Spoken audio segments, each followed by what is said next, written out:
여러분 안녕하세요. 기술 강사 라프입니다. 우리 이때까지는 이상유체, 즉 점성을 고려하지 않는 유체에 대해서 배웠다면 지금부터는 점성을 고려한 실제 유체에 대해서 배워보는 시간 가져보려고 합니다.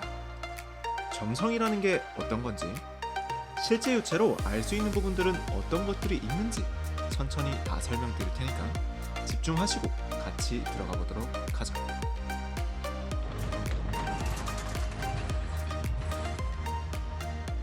먼저 실제 유체라는 건 점성을 고려한 유체를 말하는데, 점성력을 수치로 나타내는 레이놀즈라는 값을 통해서 유체가 측류인지 난류인지를 분석할 수 있습니다. 레이놀즈 값은 뒤에서 조금 더 자세하게 다루겠지만 공식만 먼저 소개드리자면, 마찰계수 뮤분의 밀도 로 곱하기 속도 v 곱하기 관의 직경 d로 구할 수 있고, 동점성계수라는 게 있는데 동점성계수로 레이놀즈를 표현하면 동점성계수 누분의 VD로 구할 수도 있습니다. 여기서는 원형관에서의 레이놀즈를 구하는 식이고, 만약 평판이라면 직경 D값 대신에 길이 L값으로 바꿔주시면 평판에서의 레이놀즈 값을 해석할 수도 있습니다. 여기까지 따라오셨나요? 좋습니다. 계속 가볼 건데 이런 궁금증 드시지 않으신가요? 점성계수는 뭔가 어떤 걸 말하는지 느낌이 좀 오는데, 동점성계수가 도대체 뭘까? 전공생분들이시라면 많이 들어는 봤는데 사실 이게 뭘 뜻하는지 제대로 알고 계시는 분들은 많이 없으실 거라 생각합니다. 동점성계수는 점성계수의 밀도를 나눈 것을 의미하기 때문에 이 친구를 알기 위해서는 먼저 점성이라는 친구를 잘 알고 계셔야 됩니다. 점성, 유체가 인력, 응집력 등으로 쉽게 흐르지 않는 성질을 말합니다. 우리 끈적거린다 라는 말을 쓰죠. 참고로 점성이 가장 낮은 물질은 헬륨이고 가장 높은 물질은 타르인데, 이 타르의 점성을 측정하기 위해서 1930년부터 실행한 실험이 아직까지 진행되고 있습니다.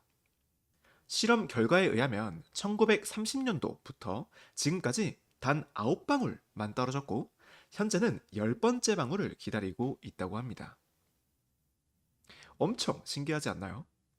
이 실험을 근거해서 물과 타르의 점성력을 비교해보면 약 2300억 배 정도 차이가 난다고 합니다. 이처럼 얼마나 끈적거리는지를 수치화한 게 점성계수 뮤라면, 동점성계수는 유체의 유동성을 수치화한 값이라고 말할 수 있습니다. 유동성, 아직 느낌이 잘 안 오시죠? 이해를 돕기 위해서 점성계수가 비슷한 물과 수은을 예로 들어보겠습니다. 두 물질은 점성계수는 비교적 비슷한 편이긴 하지만 수은이 물보다 밀도가 훨씬 더 높기 때문에 동점성계수는 약 10배가량 낮아지게 됩니다. 동점성계수는 유동성이라고 표현하는데, 이 유동성이 좋다는 말은 유체가 점성력의 영향을 많이 받고 있기 때문에 흐름이 부드럽고 균일하다라는 표현입니다. 반대로 동점성계수가 낮은 경우는 높은 밀도에 의해서 점성보다는 관성의 영향을 많이 받기 때문에 흐름이 빠르고 불규칙하다는 특징이 있습니다. 선생님, 빠르다는 게 유동성이 좋은 거 아닌가요? 라는 질문을 하실 수도 있는데, 유동성이 좋다는 건 무조건 빠르기만 한 게 아니고 움직임이 균일하다는 점을 기억하시기 바랍니다. 그래서 유동성이 좋은 물질은 여러 명의 댄서가 똑같은 자세로 군무를 추는 모습이라면, 유동성이 나쁜 물질은 각 댄서들이 개별로 각각의 춤을 추는 모습에 비유할 수 있습니다. 어떤가요? 점성계수와 동점성계수의 차이점이 좀 느껴지시나요? 그럼 그래서 동점성계수는 어디에 쓰일 수 있는 걸까요?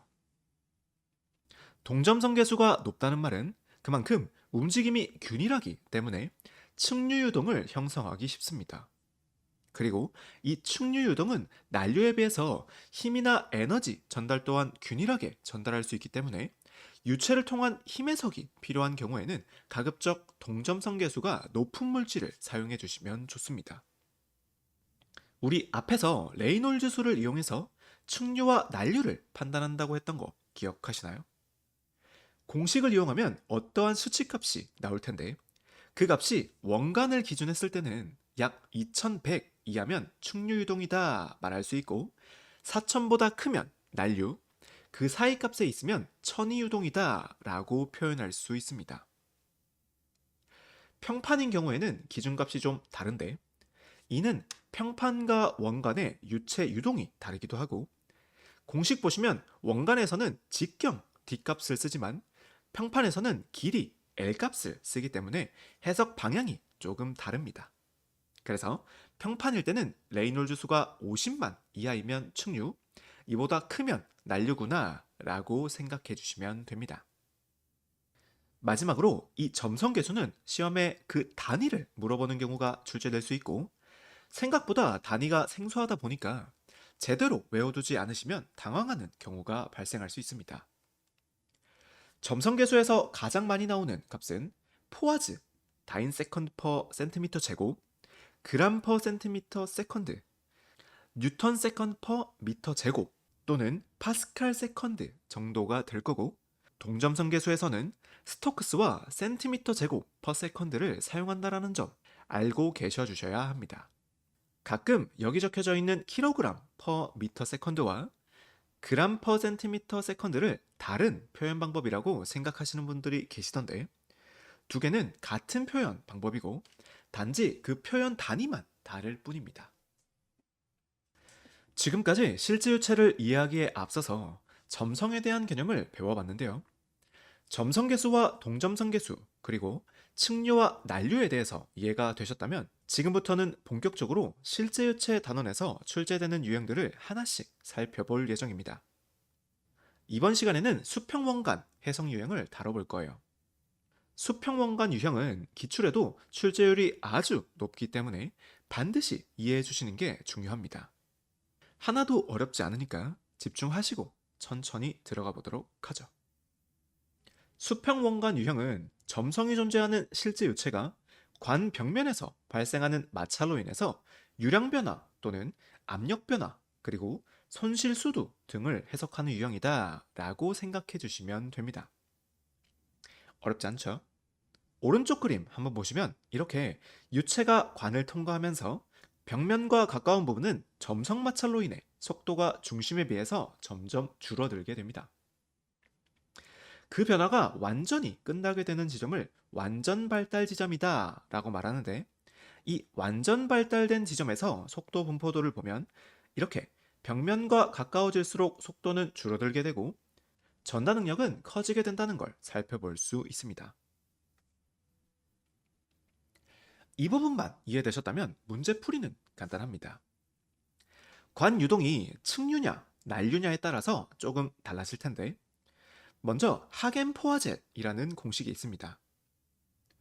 공식 먼저 살펴보면 유량 Q는 128 μ L분의 P 파이 D 4제곱으로 구할 수 있습니다.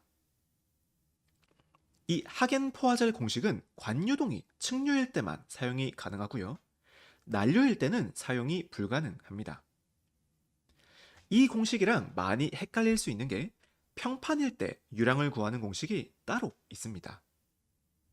이 공식은 하겐포화젤 공식은 아니긴 하지만 비교를 위해서 여기 옆에다가 공식을 표현해 보면 유량 Q는 12 μ L분의 PBH 세제곱으로 구할 수 있습니다. 보통 공식은 다 원간으로 나오고 아주 가끔 평판이 나오기 때문에 참고 정도로만 알고 계시면 좋을 것 같습니다. 두 번째는 달시바이스 바하 공식입니다. 이 달시바이스 바하 공식은 측류, 난류에 관계없이 공식 사용이 가능합니다. 단지 측류인지 난류인지에 따라서 관마찰 계수 F값을 구하는 게 달라지긴 할 거예요. 달시바이스 바하 공식은 관의 직경과 길이 그리고 유속에 따라서 얼만큼의 마찰 손실이 발생하는지를 알아보는 데 특화되어 있는 공식입니다. 손실수두 H라는 값은 관마찰 계수 F값 곱하기 관의 길이가 길어질수록 총 유체가 벽면과 닿는 비율이 많아질 테니까 마찰 손실이 비례적으로 증가할 거고, 반대로 관의 직경이 커질수록 총 유체가 벽면과 닿는 비율이 줄어들게 될 거니까 반비례적으로 감소한다는 느낌으로 공식을 이해해 주시면 쉽게 외우실 수 있습니다.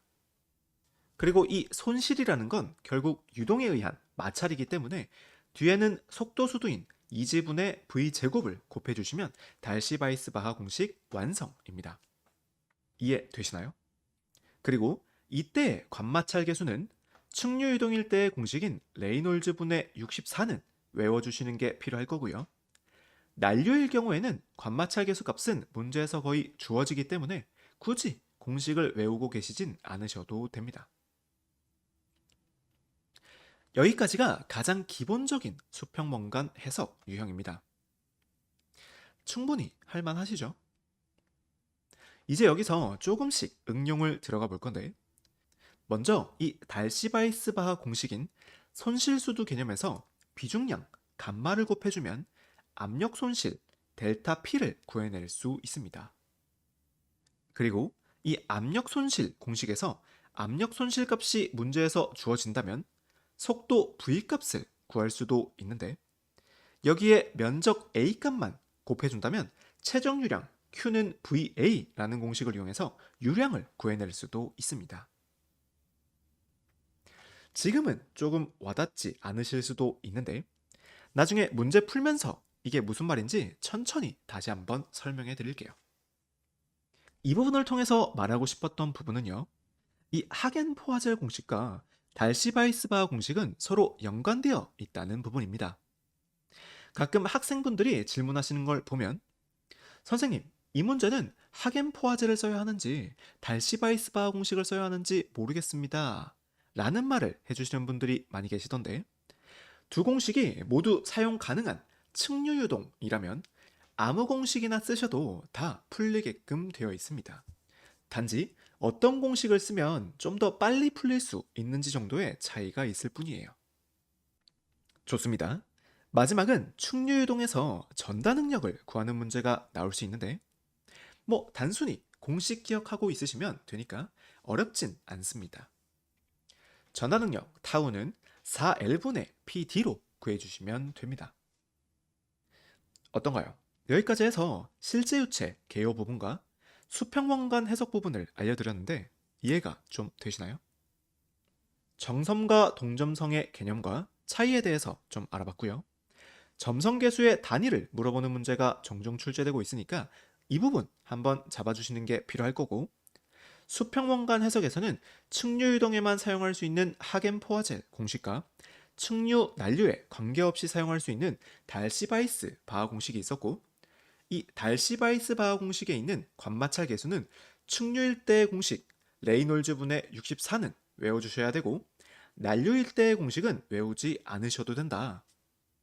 마지막 전다 능력을 물어보는 문제가 나올 수 있으니까 이 부분까지 정리해 주시면 수평원간 해석 문제 유형은 완성입니다. 수평원간 해석 유형은 문제를 좀 풀어보면 이해가 좀 더 잘 되기 때문에 문제같이 풀어보면서 추가 설명 드릴 테니까 정리 잘 되셨다면 문제풀이 같이 가보도록 하죠.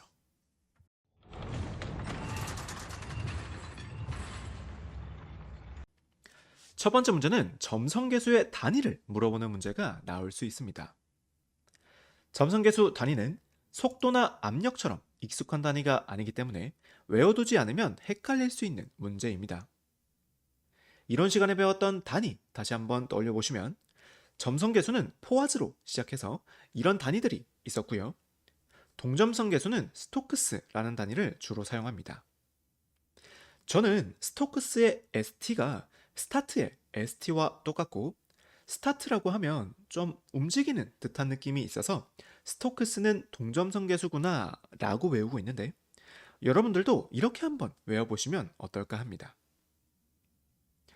여기까지 정리되셨다면 답 한번 찾아보면 스토크스는 동점성 계수니까 답 3번 해주시면 됩니다.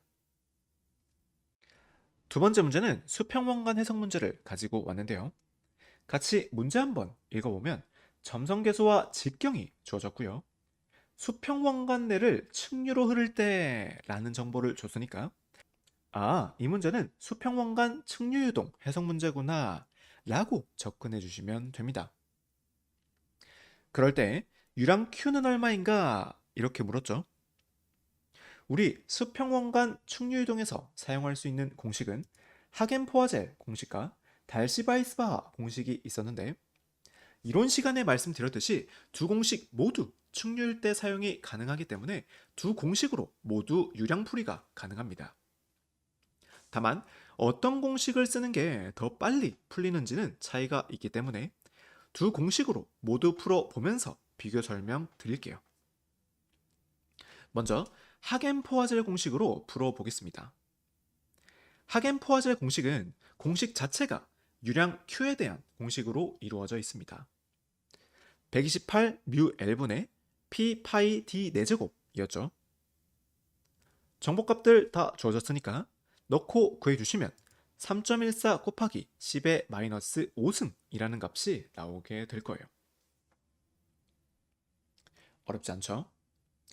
두 번째는 달시바이스 바하 공식을 이용해서 풀어볼 건데 달시바이스 바하 공식은 유량으로 바로 이어지는 공식이 없기 때문에 최종 유량 Q는 VA라는 공식을 이용해서 구해주셔야 합니다. 여기서 면적 A는 직경이 주어졌으니까 원넓이 공식 이용해서 풀이해주면 되는데 문제는 V값을 구해주셔야겠죠. 우리 달시바이스바 공식에서 비중량 감마값을 곱해주면 압력 강하 P에 대한 식이 만들어지는데 이 문제에서는 압력 강하값이 주어졌으니까 이 식으로 V값을 구해볼 거예요. 먼저 관마찰계수 F값을 구해줘야 되는데 측류일 때는 외워주시는 게 필요하다고 했고 레이놀즈 분의 64라는 식을 통해서 정보값들 넣고 구해주시면 0.0352라고 나오게 될 거예요. 나머지는 정보값들 다 있으니까 넣고 V값 구해주시면 0.1m/s라고 나오게 됩니다. 그럼 다시 올라가서 최정유량 공식에 V값 넣고 구해주시면 똑같이 3.14 곱하기 10의 마이너스 5승이라는 값이 나오게 되는 거죠. 문제 접근 방법과 문제 풀이 흐름 이해되셨나요? 단순히 공식 암기만 하셨던 분들은 도대체 똑같은 충료인데 어떤 해설은 하겐포화젤로 구해져 있고 어떤 해설에는 달시바이스바흐로 구해져 있다 보니까 많이들 헷갈려 하시더라고요. 이 부분 개념 잘 잡아주시는 게 중요하겠습니다. 그럼 결론적으로 답은 1번 해주시면 되겠네요. 좋습니다. 세 번째 문제는 똑같은 수평원간 해석 문제에서 난류로 흐를 때의 유량을 물어보는 문제를 가지고 왔습니다.